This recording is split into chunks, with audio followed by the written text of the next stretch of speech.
Si dice un insegnante buono o un buon insegnante? Qual è la forma più corretta? Lo vediamo nella lezione di oggi. Ciao a tutti e benvenuti in questo nuovo video. Io sono Stefano e sono un insegnante di italiano per stranieri. Qui sul mio canale ogni settimana pubblico video di grammatica, vocabolario e cultura italiana. Quindi se ti piacciono tutte queste cose non dimenticare di iscriverti al canale e attivare la campanellina. Nel video di oggi parliamo di aggettivi italiani come bello, buono, brutto, grande, piccolo. Parleremo della posizione di questi aggettivi e come la loro posizione può influenzare il significato. Prima di iniziare però voglio dirti che se vuoi ho preparato un bel documento PDF con tutti gli appunti e gli esempi di questa lezione. Quindi se vuoi scaricarlo, clicca sul link qui sotto in descrizione, inserisci il tuo nome e la tua mail e ti invieremo questo documento. Sono sicuro che ti aiuterà tantissimo a seguire meglio la lezione. Adesso iniziamo subito e capiamo dove mettere gli aggettivi in italiano. Generalmente, nella maggior parte dei casi, se non vuoi sbagliare, metti l'aggettivo dopo. Infatti la posizione più naturale dell'aggettivo in italiano è dopo il nome a cui si riferisce. Per esempio, i colori rosso, verde, blu possono essere aggettivi quando sono con un nome. Questo perché ricorda che l'aggettivo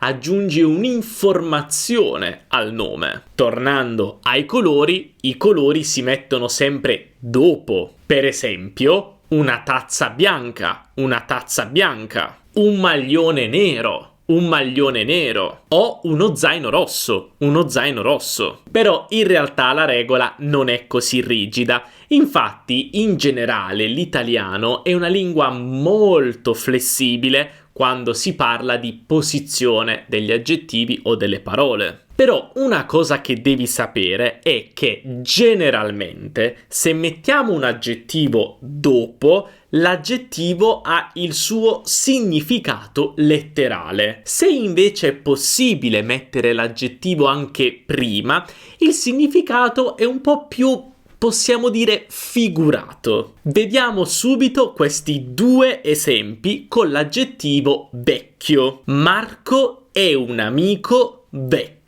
Marco è un amico vecchio. Oppure Marco è un vecchio amico. Marco è un vecchio amico. Qual è la differenza tra queste due frasi? Beh, se mettiamo vecchio dopo il nome, dopo amico, vecchio avrà il suo significato letterale. Quindi significa che Marco è anziano, Marco ha una età anziana, quindi per esempio ha più di 70-80 anni. Se invece mettiamo vecchio prima del nome a cui si riferisce, amico, quindi un vecchio amico, il significato cambia. Vecchio non ha più il suo significato letterale, ma un significato più figurato, quindi significa che io e Marco siamo amici da tantissimo tempo. Forse ci siamo conosciuti da quando eravamo bambini, quindi Marco è un vecchio amico, ma probabilmente è giovane, potrebbe avere anche 20, 30, 40 anni. L'età non c'entra più in questo caso. Quindi hai capito la differenza di significato rispetto alla posizione? Vediamo altri aggettivi che seguono la stessa regola.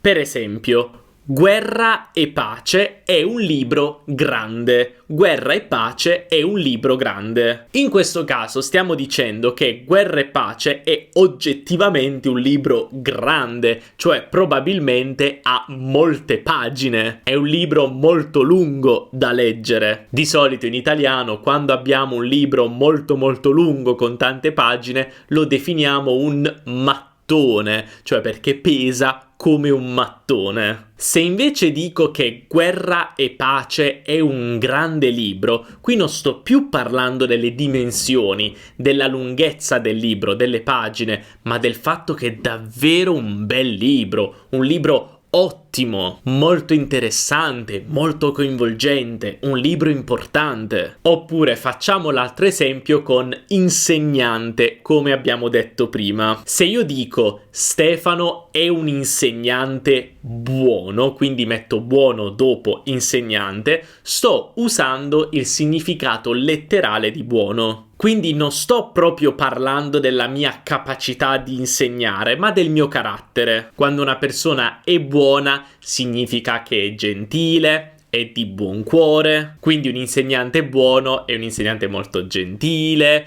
che tratta bene i propri studenti, eccetera. Se invece dico Stefano è un buon insegnante, quindi metto buono prima, in questo caso il significato cambia. Qui sto parlando direttamente della mia capacità di insegnare. Quindi se dico Stefano è un buon insegnante, significa che sono bravo a insegnare. Sono bravo in questo lavoro. Ora, attenzione però, perché buono è un aggettivo un po' particolare. Infatti ho detto che Stefano è un insegnante buono, ma Stefano è un buon insegnante. Vedi come cambia? Buono e buon. Questo perché quando l'aggettivo buono segue il nome ha 4 forme: buono, buona, buoni e buone. Quando invece precede il nome, dobbiamo cambiare buono come se fosse un articolo indeterminativo, un. Per esempio, con i nomi maschili e singolari usiamo buon. Per esempio, un buon insegnante, perché con insegnante useremmo un, quindi buon. Se invece abbiamo una parola maschile singolare che inizia con Z, S più consonante, PN, PS o Y, in quel caso dobbiamo usare buono.